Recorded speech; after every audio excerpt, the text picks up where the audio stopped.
Bismillahirrahmanirrahim. Assalamualaikum warahmatullahi wabarakatuh. Perkenalkan, nama saya Sofia Muftadiatul adalah dari Komisariat Ulul Albab, kami daerah Malang. Pada kesempatan kali ini, saya akan memaparkan hasil resensi buku dari buku yang berjudul Ijtihad Membangun Basis Gerakan karya Amin Sudarsono. Nah, di awal buku tersebut memaparkan tentang peran pemuda dalam melanjutkan risalah kenabian. Habib Nabil bin Fuad Al-Musawa berkata bahwa keberadaan pemuda dalam kehidupan kemanusiaan sangatlah penting, karena mereka berpotensi untuk mewarnai perjalanan sejarah umat manusia. Pemuda adalah calon pemimpin masa datang. Mereka lah yang akan merubah umat menjadi baik dan jaya, atau mungkin menjadi sebaliknya. Mengapa peranan pemuda itu sangat penting? Peranan pemuda dirasakan penting karena mereka mempunyai beberapa potensi, yaitu yang pertama, batul himmah fi at-tasawulat, yang berarti membangkitkan semangat di dalam bertanya atau bersikap kritis, lalu naklul ajyal, yang berarti memindahkan dari generasi ke generasi, selanjutnya istibda alul ajyal, yang berarti menukar atau mengganti suatu generasi. Kemudian tajdid maknawiyah al-ummah yang berarti memperbaharui moralitas umat, dan anasir islah yang berarti unsur perubahan. Dan disinilah peran mahasiswa sebagai pemuda akan dimulai.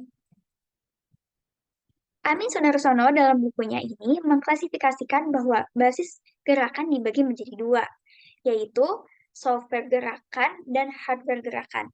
Pembahasan mengenai software gerakan di sini mengelaborasikan software gerakan kami, yaitu ideologi, tafsir atas paradigma, dan penjelasan tentang intelektualitas sebagai sarana objektivitas terhadap agama dan dunia sekaligus.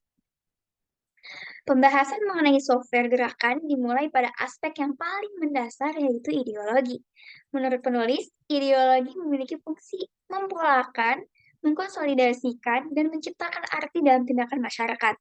Ideologi yang dianutlah yang pada akhirnya akan sangat menentukan bagaimana seseorang atau sekelompok orang memandang sebuah persoalan dan harus berbuat apa untuk mensikapi persoalan tersebut. Ideologi pun seakan-akan menjadi kacamata hidup. Selanjutnya, suatu ideologi untuk dapat terus bertahan di tengah tuntutan aspirasi masyarakat dan perkembangan modernitas dunia, setidaknya harus memiliki tiga dimensi. Yang pertama realita, lalu idealisme, dan fleksibilitas. Selanjutnya, penulis mengurai keharusan seorang pemuda dalam membangun software basis pergerakannya menjadi seorang yang mempunyai intelektual, atau dalam kata lain menjadi pemuda yang intelek. Intelek berarti istilah psikologi tentang daya atau proses pikiran yang lebih tinggi yang berkenan dengan pengetahuan, daya akal budi, dan kecerdasan berpikir. Nah, lalu bagaimana konsep intelektual dalam Islam? Istilahnya mungkin bisa disebut dengan ulul albab. Dalam konsep ini, kata ulul albab berarti kesinambungan antara kemampuan berpikir, merenung, dan membangun teori ilmiah dari realitas alam yang empiris dengan metode induktif dan deduktifnya, namun sekaligus mampu mempertajam analisisnya dengan mengasah hati dan rasa melalui berzikir. Nah, software gerakan pemuda selanjutnya adalah bagaimana seorang pemuda mengerti akan perannya sebagai seorang negarawan dalam berpandangan secara politik.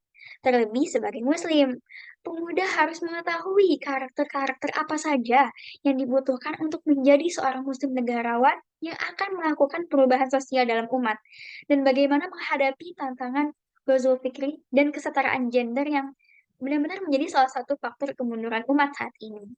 Tak berhenti sampai di situ, software gerakan tersebut harus dijalankan dalam bentuk-bentuk aksi nyata. Itulah yang kemudian disebut oleh Amin Sudarsono sebagai hardware gerakan. Kita tidak bisa memungkiri bahwa kampus adalah tempat lahirnya cadangan pemimpin masa depan bangsa. Seperti halnya tokoh-tokoh besar dan berpengaruh, mereka pun pernah digembleng di kampus. Soekarno-Hatta misalnya. Kedua tokoh ini menjadi founding father bangsa ini. Dan kampus adalah miniatur suatu negara, menjadi tempat yang layak karena di dalamnya terdapat proses kaderisasi untuk menyemai benih-benih pemimpin bangsa. Maka mahasiswa harus memanfaatkan potensi kampus ini untuk menjadikannya sebuah basis gerakan. Tentunya dengan mengoptimalkan perannya di ranah politik kampus.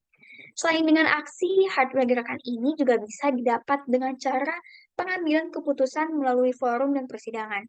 Dan disinilah seorang mahasiswa harus dapat menyuarakan aspirasinya dengan diskusi dan debat.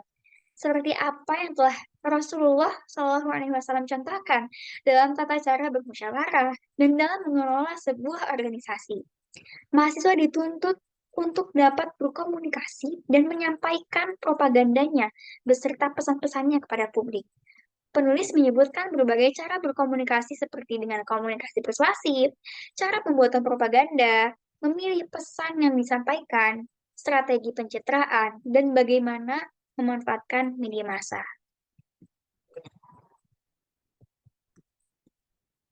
Nah, bagian terakhir dari buku ini membahas tentang mengelaborasi pembacaan global atas realitas sosial religius masyarakat kita. Tantangan di era dunia globalisasi dengan segala konsekuensi budaya, politik, ekonomi, dan sosial seperti bagaimana prospek negara khilafah terbentuk. Jika dalam mendudukkan wacana khilafah dalam konteks keindonesiaan, yang perlu difikirkan adalah bagaimana agar mampu bergerak secara kompatibel dengan sistem politik kenegaraan di Nusantara ini. Dan selama ini pun telah banyak berkembang konsep-konsep ukhuwah yang dilontarkan para cendekiawan Muslim. Penulis menawarkan sebuah konsep yang cukup signifikan bagi kondisi mutakhir gerakan Islam, yaitu ukhuwah harkiyah atau yang berarti persaudaraan antara gerakan Islam.